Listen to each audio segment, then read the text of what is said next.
কখনো কখনো আমরা ভাবি যে কোনো ব্যক্তি যিনি ধর্মের পথে চলেছেন, যদি তার দ্বারা কোনো ভুল হয়ে থাকে তাহলে নিয়তি তাকে সেই মুহূর্তেই কঠোর শাস্তি দেন। কিন্তু সেই সব মানুষ যারা সংসারের সবথেকে বড় অধর্মী, বহু নিকৃষ্ট মানের কাজ করেন, তাদের নিয়তি অনেক সুযোগ দেন। তাদের নিয়তি এরকম কঠোর প্রহার করেন না। এই ভাবনা কখনো না কখনো মনে আসেই। ভেবে দেখুন কেন? আসলে জীবনকে বেশিরভাগ মানুষ একভাবেই দেখে থাকেন, বিভিন্ন স্তরে একে দেখা উচিত। এবার আপনি বলুন, এই সংসারে কোনো অধর্মী কখনো প্রেরণার উৎস হতে পারেন? কখনোই নয়। যে মানুষ নিজের আত্মাকে মলিন করে ফেলেছেন, তিনি এই সংসারকে কিভাবে প্রেরণা যোগাবেন? উনি নিজেই বুঝতে পারেন না কোনটা করা উচিত, ধর্ম কোনটা। তাই নিয়তি তাকে একটা সুযোগ দেন, এটা বোঝার সুযোগ দেন যে কোনটা উচিত, কোনটা ধর্ম। সুযোগ দেন নিজের বিবেক জাগিয়ে তোলার, তাকে সুযোগ দেন নিজের অন্তরাত্মার ডাক শোনার। যখন তাতেও কাজ হয় না, তখন নিয়তির কাছে একটাই পথ বাকি থাকে, আর তা হল মহাবিনাশ। মহাবিনাশ হয়তো দেরিতেই আসতে পারে, কিন্তু তা অবশ্যই আসবে। আর যখন মহাবিনাশ আসে, তখন মহাবিনাশের যন্ত্রণা সমগ্র মানব জীবনের যন্ত্রণার থেকে অনেক বেশি হয়। এই কথাটা সবসময় মনে রাখবেন। আর অন্যদিকে যে মানুষ ধর্মের পথে চলছেন, তার দ্বারা যদি কোনো ভুল হয়ে থাকে, তখন নিয়তি তার পরীক্ষা নেন। কিছুক্ষণের জন্য মানুষের মনে হতে পারে নিয়তি তাকে কঠোর শাস্তি দিয়েছেন, কিন্তু সময়ের সাথে আমরা সবাই দেখি যে যখন সেই মানুষ সেই পরীক্ষায় উত্তীর্ণ হন, এই সমস্ত সংসারের জন্য প্রেরণার উৎস হয়ে ওঠেন। অর্থাৎ নিয়তি প্রত্যেক মানুষকে তার কর্ম অনুসারে উচিত ফলও দেন, উচিত শাস্তিও দেন। পার্থক্য হলো শুধুমাত্র সময় আর আপনার দৃষ্টিভঙ্গির। তাই ধর্মের পথে চলুন আর আমার সাথে ভালোবেসে বলুন, রাধা রাধা। আমাদের জীবনে অত্যন্ত গুরুত্বপূর্ণ একটা আশা বসবাস করে, বিশ্বাসের রূপে। বিশ্বাস যা আমরা ঈশ্বরের ওপর করি, ভাগ্য প্রারব্ধের ওপর করি, নিয়তির ওপর করি। যখনই ভালো কিছু হয় আমরা বলি এ হলো ঈশ্বরের দয়া, যখন খারাপ কিছু হয় আমরা বলি এ হলো ঈশ্বরের মায়া। কখনো ঈশ্বর বা ভাগ্য বা প্রারব্ধ বা নিয়তি। আপনি নিজে কোথায় তা কখনো ভেবেছেন? আপনি বিশ্বাস করছেন ঈশ্বরের উপর, প্রারব্ধের উপর, কখনো নিজের উপর করেছেন? আমি আপনাকে একটা সহজ কথা বলি, যদি আপনি ঈশ্বরের উপর বিশ্বাস রাখেন, শুধুই ঈশ্বরের উপর বিশ্বাস, তাহলে আপনি সেটাই পাবেন যেটা আপনার ভাগ্যে লেখা রয়েছে। কিন্তু যদি আপনি নিজের উপর বিশ্বাস রাখেন, আত্মবিশ্বাস রাখতে শেখেন, তাহলে ঈশ্বর আর নিয়তি দুজনে মিলে আপনার ভাগ্যে সেটাই লিখবে যা আপনি চাইছেন। তাই মনে রাখবেন, সাফল্যের পথ হলো এই বিশ্বাস। নিজের আত্মবিশ্বাসকে ধরে রাখতে শিখুন, দেখবেন আত্মা প্রসন্নতায় ভরে উঠবে। তাহলে আসুন এই প্রসন্ন ভাব নিয়ে বলুন, রাধা রাধা। এই সংসারে সবচেয়ে বড় পাপ কি হতে পারে? কেউ বলবেন অসত্য, কেউ বলবেন ছলনা, আবার কেউ বলবেন লালসা। না, সংসারে সবচেয়ে বড় পাপ হলো নারী জাতির অসম্মান, নারীর মান ভঙ্গ করা। কারণ এই অপরাধ কেবল নারীর শরীরকেই নয়, বরং তার মন আর আত্মাকেও আহত করে থাকে। তাহলে এবার প্রশ্ন হলো, যে এই অপরাধ করেছে তাকে কি শাস্তি দেওয়া উচিত? কেউ বলবেন শারীরিক যন্ত্রণা, আর কেউ বলবেন মৃত্যুদণ্ড। কিন্তু এই অপরাধের শাস্তি নির্ধারণ করার আগে এটা জানার কি কোনো প্রয়োজন নেই যে অপরাধী আসলে কে? এখন আপনি বলবেন সহজ ব্যাপার, সেই পুরুষ যে নারীর মান ভঙ্গ করেছে। কিন্তু এ কি সম্পূর্ণ সত্যি? নিজের অপমানের জন্য নিজের সম্মানকে নিজেই হারানোর জন্য। কখনো নারী কি নিজে দায়ী হতে পারে না? ভেবে দেখুন, সম্মানহানির থেকে বাঁচার জন্য সর্বপ্রথম সম্মানের সীমার ওপর নজর দেওয়া প্রয়োজন। রাবণ সীতার হরণ এই জন্যই করতে পেরেছিলেন কারণ সীতা নিজের বোকামোর জন্য রাবণের সেই সীমা উল্লঙ্ঘন করা সহজ করে দিয়েছিলেন। কিন্তু অশোক বাটিকাতে সেই সীতাকেই রাবণ স্পর্শ পর্যন্ত করতে পারেননি, কারণ সে রাবণ আর তার মাঝখানে ঘাস দিয়ে একটা ছোট রেখা বানিয়ে দিয়েছিলেন। জীবনে না বলতে শিখুন। যদি কেউ আপনার সম্মানের সীমা পার করতে চেষ্টা করে তাহলে তাকে সেখানেই আটকাতে শিখুন। আপনার ওপরে ওঠা প্রথম হাত, প্রথম কটাক্ষ ওইখানেই আটকাতে শিখে নিন। তখন কোনো পুরুষের সাহস হবে না আপনাকে আবার অপমান করতে চেষ্টা করার, কারণ নারী জননী, পূজনীয়। তাই নিজেকে দুর্বল মনে করে আপনি অপরাধী হবেন না। রাধা রাধা। আপনি কি কখনো কোনো জলের ধারা দেখেছেন? তার সামনে যতই মাটি থাকুক না কেন, যতই কাদা থাকুক না কেন, যখন এই জলের ধারা বইতে আরম্ভ করে দেয় তখন এই কাদাকে নিজেই ধুয়ে নিয়ে যায়। ওই কাদাকে ধুয়ে দেয় এবং নিজের পথ নিজেই তৈরি করে নেয়। তাহলে আপনিও এরকম জলের মতো হয়ে উঠুন। যদি হয়ে উঠতে পারেন তাহলে নিজের মনের, নিজের ভাবনার, নিজের জীবনের যত অনাবশ্যক তত্ত্ব আছে, অনুপযোগী অংশ রয়েছে, অর্থাৎ অপরিষ্কার অংশ রয়েছে, তা নিজে থেকেই নির্মল হয়ে উঠবে। আর যেরকম জলের ধারা কখনো থেমে থাকে না, সব সময় বয়ে চলে, সেইভাবে আপনিও কখনোই থামবেন না। সব সময় বয়ে চলুন, এগোতে থাকুন। পথে যদি অনেক বিপদ আসে, সমস্যা আসে, থামবেন না। তার উপর নিরন্তর প্রহার করুন, নিরন্তর প্রয়াস করুন আর অগ্রসর হন। আপনি ভেবে দেখুন, এই জলের ধারা কখনো থেমে থাকে না, সবসময় বয়ে চলে, বিপদের সম্মুখীন হয়ে তাকে সাথে বয়ে নিয়ে চলে। সেই জন্য জলের ধারা, প্রবাহমান এই ধারা, এর থেকে কখনো দুর্গন্ধ আসে না, এতে কখনো ময়লা জমতে পারে না, বরং পালিত হয় সুন্দর প্রাণবন্ত জীবজন্তু, যেমন সুন্দর ছোট মাছ। তাই আপনিও এটাই করুন, কখনো থামবেন না, শুধু চলতে থাকুন, জলের ধারার মতো বইতে থাকুন। আপনি আপনার লক্ষ্য অবশ্যই খুঁজে পাবেন, আর তার সাথে নিজের অন্তরের যে মালিন্য রয়েছে তা আপনি নিজেই নিজের থেকে দূরে করে দেবেন। তাহলে আসুন আর আমার সাথে ভালোবেসে বলুন, রাধা রাধা। ভগবান। প্রত্যেক কঠিন পরিস্থিতিতে এই নামই আছে যা আমাদের উপায় দিয়ে থাকে। ব্যক্তি যান, ভগবানের পুজো করেন, আরাধনা করেন, ব্রত পালন করেন, মন্দিরে যান, পুজো পাঠ করেন, ভগবানকে জাগিয়ে তোলেন, আর তারপর শুরু হয় সমস্ত প্রশ্ন।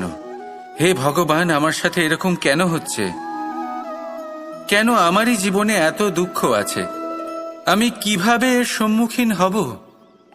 আমাকে কেন এত কষ্ট ভোগ করতে হচ্ছে? হে ভগবান, আমি কি করব? আমাকে সাহায্য করুন, কোনো রাস্তা দেখান।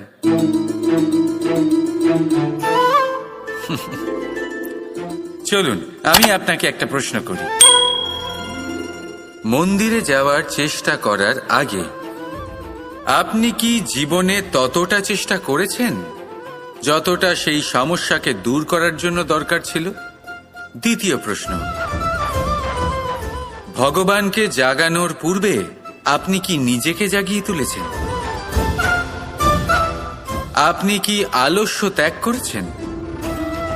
তৃতীয় প্রশ্ন, ভগবানকে জিজ্ঞাসা করার আগে আপনি কি নিজেকে জিজ্ঞাসা করেছেন যে আমি কেন এত অসফল হচ্ছি? যদি না করে থাকেন তাহলে সবার আগে এটা করুন। আপনি সমস্ত প্রশ্নের উত্তর পাবেন, সমস্ত বিপদের পরিত্রাণ পাবেন। অন্য কোথাও নয়, নিজের ভেতরে তাকিয়ে দেখুন। চেষ্টা করুন নিজেকে জাগিয়ে তোলার। আপনি সফল অবশ্যই হবেন, কারণ এই পরমাত্মা, ওই পরমেশ্বর, ওই পরব্রহ্ম আপনার মধ্যেই তো আছে। রাধা রাধা। ধৈর্য, এই ধৈর্য কি কোনো গুণ, কোনো অনুভূতি, কোনো দৃষ্টিভঙ্গি? আমার জন্য ধৈর্য এক বাহন। আপনি হয়তো ভাবছেন এই কেমন বাহন? বাহন তো ঘোড়া হতে পারে, হাতি হতে পারে, উটও হতে পারে, কিন্তু ধৈর্যকে বাহন বানানো মানে? চলুন আপনাকে একটা কথা বোঝাই। পৃথিবীতে এমন কোনো বাহন নেই যে তার আরোহীকে আছড়ে ফেলেনি। সেটা উট হোক বা হাতি হোক বা ঘোড়া হোক, চলতে চলতে কখনো নড়বড় করেই বসে। তারপর সেই আরোহী পরে কারোর পায়, তারপর পরে তার নিজের নজরে। কিন্তু ধৈর্যরূপী বাহন কখনো কাউকে ফেলে না, কখনো না। না সেই আরোহী কারোর পায়ে পড়ে, আর না তো নিজের নজরে। কারণ ধৈর্য আপনাকে বিবেক প্রদান করে, বিবেক আপনাকে পরিকল্পনায় সাহায্য করে, আর পরিকল্পনা প্রদান করে আপনাকে শক্তি আপনার লক্ষ্যের দিকে অগ্রসর হওয়ার। বুঝলেন? ধৈর্যকে সঙ্গে রাখুন, নিজেকে আরো ধৈর্যশীল করে তুলুন। এই ধৈর্যের সাহায্যে আরোহণ করে দেখুন কিভাবে এই বাহন আপনাকে আপনার গন্তব্যে পৌঁছে দেবে। রাধা রাধা। আমাদের মনে যখন কোনো প্রশ্ন ওঠে, কোনো দ্বন্দ্ব জাগে, তখন আমরা যাই আমাদের গুরুর কাছে, আমাদের আরাধ্যের কাছে গিয়ে জিজ্ঞেস করি। এইভাবেই একদিন আমি পৌঁছলাম আমার আরাধ্যের কাছে, আমার মহাদেবের কাছে, আর ওনাকে প্রশ্ন করলাম যে মহাদেব, জীবনে আনন্দ পাওয়ার, উৎসব পালনের, প্রেম ভাগ করে নেবার, জীবনকে উপভোগ করে নেওয়ার সর্বশ্রেষ্ঠ সময় কোনটা? মহাদেব হাসলেন আর উনি বললেন, জীবনে উৎসব পালনের সবথেকে শ্রেষ্ঠ দিন হল মৃত্যুর ঠিক আগের দিনটা। প্রেম ভাগ করে নেওয়ার সবথেকে শ্রেষ্ঠ মুহূর্ত হল মৃত্যুর ঠিক আগের মুহূর্ত। জীবনকে উপভোগ করে নেওয়ার সর্বশ্রেষ্ঠ প্রহর হল মৃত্যুর এক প্রহর পূর্বে। তখন আমি চমকে গেলাম। আমি বললাম, কিন্তু মহাদেব, মৃত্যু তো অনিশ্চিত, আমরা জানিও না কবে আমাদের মৃত্যু হবে। মহাদেব আবার হাসলেন। উনি বললেন যে যদি আমরা এভাবে জীবন কাটাই যে আমরা জীবনের প্রত্যেক দিন, প্রত্যেক মুহূর্ত, প্রত্যেক প্রহর শেষ বলে মনে করি, তাহলে আমাদের সমস্ত জীবন আনন্দের সাথেই অতিবাহিত হবে। কি বলেন? তাহলে আপনিও এই কথা মনে রাখুন আর আমার সাথে ভালোবেসে বলুন, রাধা রাধা। প্রশান্তি জড়িত নিদ্রা মানুষের জীবনের একটা অত্যন্ত গুরুত্বপূর্ণ সুখ এবং প্রয়োজনীয়তাও।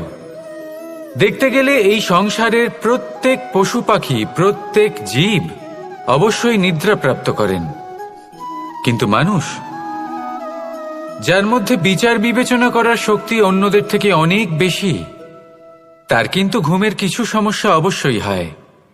কি বলেন? তাই তো? এবার এর কারণ কি? চিন্তা। এবার চিন্তা আমাদের সবার জীবনে আছে। আমরা সকলে জানি যে চিন্তা কখনো আমাদের সাহায্য করে না, তাও আমাদের জীবনে আছে। কেন? চিন্তার মাধ্যমে কি কখনো কোনো সমস্যার সমাধান হয়েছে? অর্থের চিন্তা করলে কি অর্থ লাভ হয়?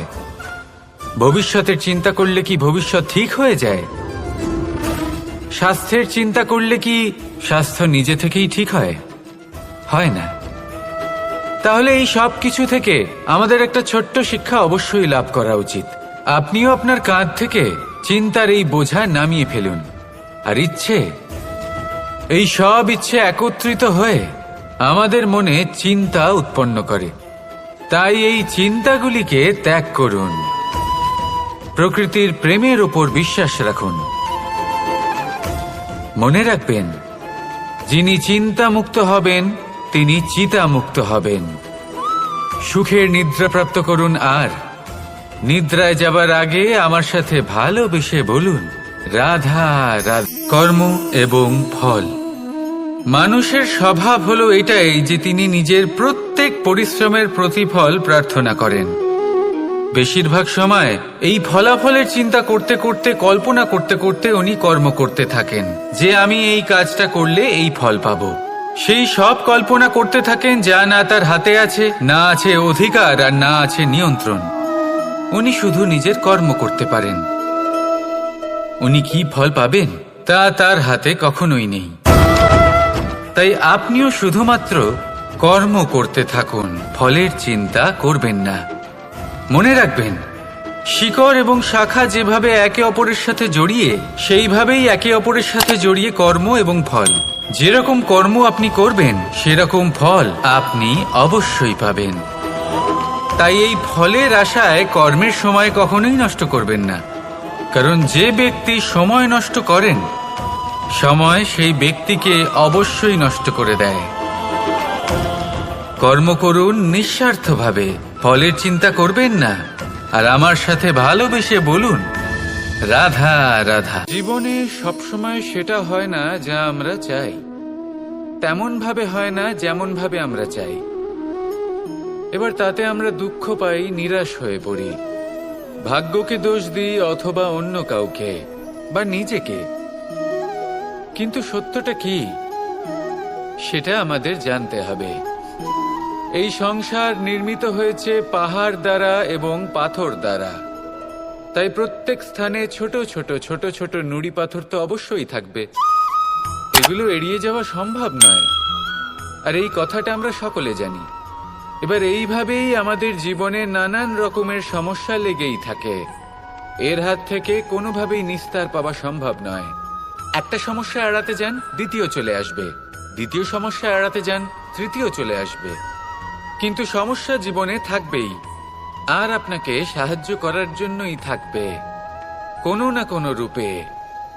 আপনার চারপাশে পাথর আছে, এটা আপনার উপর নির্ভরশীল আপনি কি করবেন, কোন পথে অগ্রসর হবেন এবং কিভাবে অগ্রসর হবেন। এবার দেখুন, এটা তো সবসময় সম্ভব নয় যে আপনার পদতলে ফুলের চাদর থাকবে, এটা তো অসম্ভব। সেই জন্য উচিত এটাই হবে যে আপনি পাদুকা পরিধান করে জীবনে অগ্রসর হন। এর সারমর্ম এটাই, যখনই জীবনে সমস্যা আসবে দৃঢ় হয়ে সম্মুখীন হন এবং এটা বোঝার চেষ্টা করুন যে এই সমস্যা জীবনে কেন এলো, কি শিক্ষা দিয়ে গেল। আপনার মধ্যে দোষ অবশ্যই থাকবে, তাকে গুণে পরিবর্তিত করুন। এই জীবন আরো বেশি সহজ সরল হবে এবং প্রসন্ন হয়ে বলবে রাধা রাধা।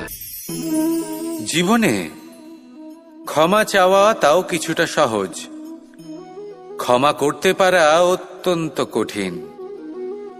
ক্ষমা দুই অক্ষরের এই শব্দ হতে পারে, কিন্তু অত্যন্ত বড় এই শব্দ, অত্যন্ত গুরুত্বপূর্ণ এই শব্দ। কখনো কখনো অন্য কাউকে ক্ষমা করে দেওয়া তাও কিছুটা সহজ কাজ, কিন্তু নিজেকে ক্ষমা করতে পারা অত্যন্ত কঠিন হয়ে দাঁড়ায়। অতীতে যদি আমাদের এমন কোনো ভুল হয় যে কারণে আমরা নিজেকে ক্ষমা করতে পারি না, অনেক সময় এমন কিছু ভুল করে বসি যে বিষয় শুধু আমরাই জানি, কিন্তু আমরা নিজেকে ক্ষমাই করতে পারি না, আর আমাদের বিকাশ সেখানেই স্তব্ধ হয়ে যায়। কারণ যদি আপনি ক্ষমা করতে না শেখেন, নিজেকে ক্ষমা যদি না করতে পারেন, তাহলে তা আপনার জীবনের সব থেকে বড় বাধা হয়ে দাঁড়াবে। সেই জন্য জীবনে অবশ্যই শিখুন যে কিভাবে নিজেকে ক্ষমা করতে হয়, আর শিখুন যে আগের করা ভুল আবার কি করে না করা যেতে পারে। এই মন হালকা হবে আর প্রসন্ন হয়ে বলবে রাধা রাধা। দুঃখ কি, ভয় কি, এদের কিছুটা এইভাবে ভাবা যেতে পারে। জীবনে যখনই আপনি কিছু একটা লাভ করবেন, তখন সেটা হারানোর ভয় তার সাথেই চলে আসে। যেমন আপনি যদি ধন অর্জন করেন, ধন হারানোর ভয় তার সাথেই চলে আসে। সম্পত্তি অর্জন করলে সেটা লুট হবার ভয় তার সাথেই চলে আসে। আর এটা জীবনের সাথেও হয়। যেই মুহূর্তে আপনি জন্ম নেন মৃত্যুর ভয় তার সাথেই চলে আসে। জন্ম না নিলে মৃত্যু কিভাবে হবে? মৃত্যুর ভয় কোথা থেকে আসবে? এবার এই ভয় কি সেটা আপনাকে বুঝিয়ে বলি। এই ভয় যদি মনের মধ্যে থাকে, জীবনে থাকে, তাহলে যা কিছু লাভ করবেন, সুখ, সম্পত্তি, সুবিধা, ধন, এইগুলি লাভ করার একটা আনন্দ থাকে, এদের সাথে জীবনযাপন করার একটা আনন্দ থাকে। এই ভয় সেই আনন্দ আপনার থেকে কেড়ে নেয়। ধরে নিন কাল আপনার মৃত্যু হতে চলেছে। এবার কালকের মৃত্যুর ভয় আজই মনে পুষে রাখলে তাহলে এই ভয় আজকের সুখ, আজকের শান্তি আপনার থেকে কেড়ে নেবে। ভয় এটাই করে। সেই জন্য মনে রাখবেন, ভয়ের সঙ্গ আপনি ত্যাগ করে দিলে জীবন যাপনের যে সুখ তা চিরকাল আপনার সাথে থাকবে। আসুন আর আমার সাথে ভালোবেসে বলুন, রাধা রাধা। কাল, আজ এবং কাল। আমাদের সমগ্র জীবন এই তিনটির আশেপাশেই ঘুরতে থাকে। আমরা সবসময় বিগত সময়ের বিষয়ে ভাবতে থাকি। অতীতে যদি আমাদের দ্বারা কোনো ভুল হয়, সেই বিষয়ে ভেবে ভেবে আমরা সবসময় অনুতাপ করতে থাকি। এটা উচিত নয়। দেখুন, অতীতের থেকে শিক্ষা লাভ করা অত্যন্ত আবশ্যক, কিন্তু সেই ভুল যাতে আবার না হয় সেই কাজটা কিন্তু আপনাকে বর্তমানেই করতে হবে, তাই না? দ্বিতীয় কথা, আমরা সবসময় ভাবি আগামী দিনের বিষয়ে, ভবিষ্যতের বিষয়ে। আমরা ভাবি যে কাল করে নেব, আজ এই কাজ করতে পারছি না, কোনো ব্যাপার নয়, কাল করে নেব। আজ কাজটা শুরু করতেই পারলাম না, কোনো ব্যাপার নয়, কাল করে নেব। আজকের দিনটাই ভালো ছিল না, কোনো ব্যাপার নয়, সেটা কাল করে নেব। ব্যাপারটা বুঝুন, আপনি নিজের সময় নষ্ট করছেন। দেখুন, এই যে কাল, তা কখনোই আপনার হাতে আসবে না। তাই যে কাজ করতে চান সেটা আজকেই করুন, অন্তত শুরুটা করুন। কারণ এই আগামী সময় তা সবসময় আপনার থেকে এক কদম আগে থাকবে, একদিন এগিয়ে থাকবে। জানেন কেন? কারণ এই কাল আপনার জন্য অপেক্ষা করবে না, সেই জন্য আপনিও এর জন্য অপেক্ষা করবেন না। যা করার তা আজকেই শুরু করুন। কারণ যে বর্তমানে নিজের ভিত স্থাপন করেন না, ভবিষ্যৎকালে তার সুন্দর শক্তিশালী ভবন কখনো নির্মাণই হয় না। আসুন আর আমার সাথে ভালোবেসে বলুন, রাধা রাধা। বিন্দু বিন্দু জলেই সাগর নির্মাণ হয়। এবার এই কথা আমরা সকলে জানি। আপনি কি এই কথাটা জানেন যে ছোট ছোট সুখের দ্বারাই বড় সুখ লাভ করা যায়? একজন বাবাকে দেখুন, সন্তানের জন্ম থেকে তার যুবক হওয়া পর্যন্ত তার সাথে ছোট ছোট সুখ যাপন করেন। এই ছোট ছোট সুখগুলি তাদের প্রেমের সম্পর্কে গভীরতা নিয়ে আসে, এবং প্রেমের এই গভীরতা তাদের জীবনে বড় সুখ নিয়ে আসে। এটা ঠিক সেই রকম যেরকম বিশাল এক সমুদ্রে, গভীর এক সমুদ্রে অমূল্য রত্ন খুঁজে পাওয়া যায়। এটাও ঠিক সেই রকমই। সেই জন্য জীবনে বড় বড় সুখের খোঁজ করতে গিয়ে সময় নষ্ট করবেন না। এই যে ছোট ছোট সুখ আছে, এগুলোকে যাপন করা শুরু করুন, এগুলোর আনন্দ লাভ করুন, এগুলো নিয়ে উৎসব পালন করুন। প্রেমের গভীরতা বুঝুন আর এই গভীর প্রেমে মন নিমজ্জিত করুন। তারপরে দেখুন, এই মন আর এই জীবন সুপ্রসন্ন হয়ে বলবে, রাধা রাধা। আমি অনেক মানুষকে এটা বলতে শুনেছি যে মানুষ মানেই ভুলের বাক্স, মানুষ নাকি ভুলে ভর্তি পুতুল। আর এটাই সত্যি। দেখুন, ভুল কার দ্বারা হয় না, প্রত্যেকের দ্বারা হয়, আর একটা নয়, অনেক ভুল হয়। কিন্তু মনে রাখবেন, তাদের বস্ত্রতেই কাদা লাগে যারা কাদা পরিষ্কার করার প্রচেষ্টা করেন। তাহলে যেখানে চেষ্টা আছে সেখানে ভুল তো হবেই। এবারে যদি আপনি কোনো নতুন সংকল্প করতে যান, কোনো বড় কাজ করতে যান, আর আপনার দ্বারা কোনো ভুল হয়ে যায়, তাহলে কোনো ব্যাপার নয়, তার জন্য পস্তাবেন না। নিজের ভুলটাকে চিনুন, তাকে বুঝুন, তাকে শুধরাবার চেষ্টা করুন, আর সব থেকে জরুরি কথা, নিজের ভুল থেকে শিখুন। তাদের হাত থেকেই রক্তপাত হয়, যারা কাঁটার মধ্যে লুকোনো ফুলকে খোঁজার চেষ্টা করে। তাই মনে রাখবেন, যে জীবনে কোনো ভুল করেনি সে জীবনে নতুন কিছু করার কোনো চেষ্টাও করেনি। এই ভুল আপনার সব থেকে বড় শিক্ষক। তাই সেটাতে দুঃখী হবেন না, তার জন্য পস্তাবেন না। এই ভুলকে সম্ভ্রম করতে শিখুন। তারপর দেখবেন আপনি নিজেকে জীবনে আরো শিখরে নিয়ে যাবেন। রাধা রাধা। দুঃখ এমন এক অনুভূতি যেটা আমরা চাই বা না চাই, আমাদের জীবনে এটা অবশ্যই আসবে। আমাদের মনকে বিব্রত করে তুলবে, আমাদের মনকে বিচলিত করে তুলবে।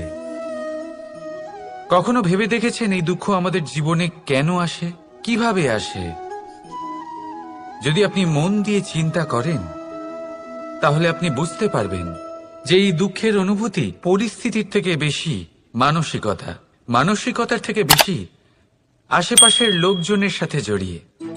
কারণ আশেপাশের লোকজনেরাই আপনার জন্য পরিস্থিতি তৈরি করেন, যা ভালোও হতে পারে আবার খারাপও।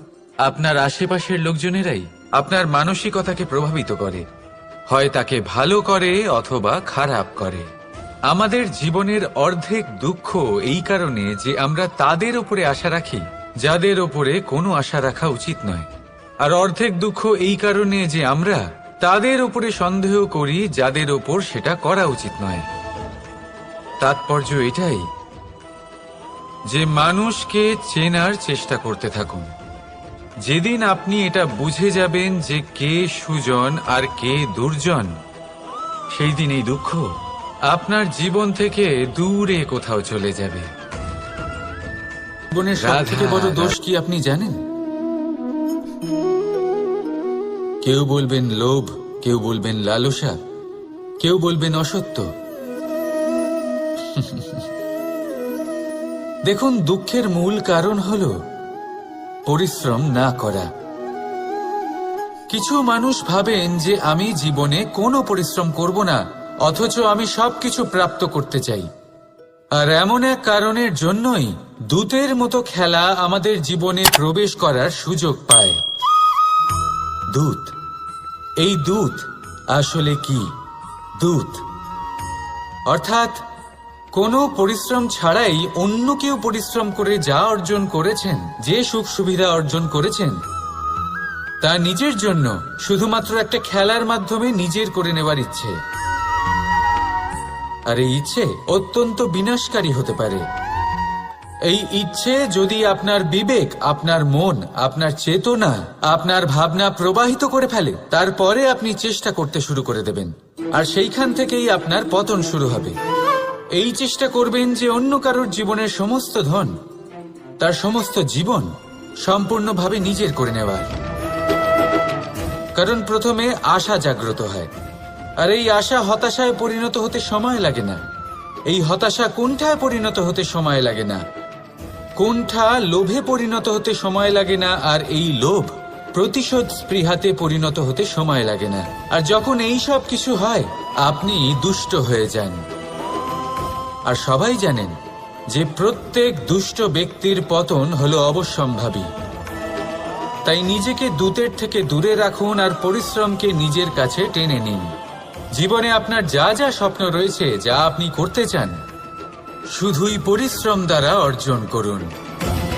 তাহলে তাই করুন, আর আমার সাথে ভালোবেসে বলুন, রাধা রাধা।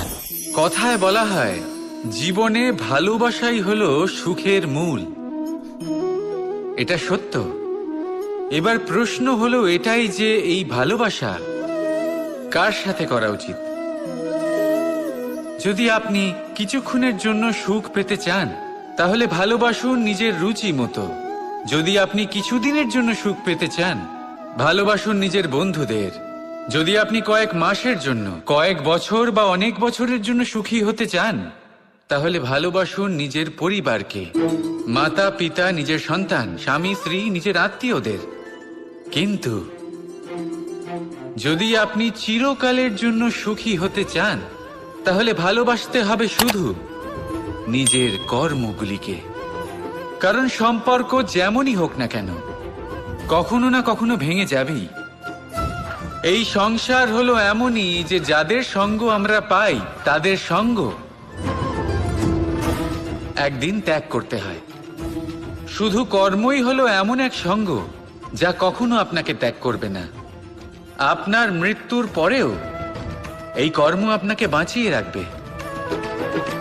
তাই সবসময় মনে রাখবেন, এই কর্ম ধর্ম মনে করে পালন করা উচিত। জীবনের শেষ মুহূর্ত পর্যন্ত কর্মকে ভালোবাসুন। জীবনের শেষ মুহূর্ত পর্যন্ত সুখে থাকবেন।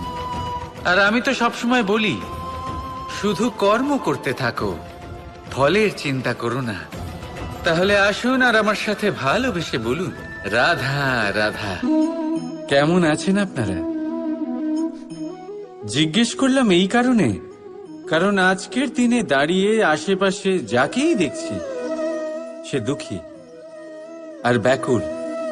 সে ভাবে সংসারে সব থেকে বেশি দুঃখ শুধু তার জীবনেই আছে, সব থেকে বেশি সমস্যা তার জীবনেই আছে। সংসারে এমন কেউ নেই যার জীবনে কোনো সমস্যা নেই, আর সংসারে এমন কোনো সমস্যা নেই যেটার সমাধান মানুষের কাছে নেই। কিন্তু সেই সমাধান খোঁজার জন্য নিজের বন্ধ দ্বারগুলিকে খুলে এগিয়ে যেতে হবে, সাহস করে এগিয়ে যেতে হবে। কিন্তু কিছু মানুষ কি করেন, নিজের মাথায় হাত দিয়ে কোনো এক কোণায় বসে নিরাশ হয়ে নিজের ভাগ্যকে তিরস্কার করেন। না, এটা কখনোই করবেন না। কর্ম করুন, এগিয়ে যান, সাহস দেখান, আর সব থেকে জরুরি কথা, সংযম হারাবেন না। কারণ আপনার লক্ষ্য যতই কঠিন হোক না কেন, সেটা অবধি পৌঁছানোর রাস্তা আপনার পায়ের তলা দিয়ে সর্বদাই যাবে। রাধা রাধা।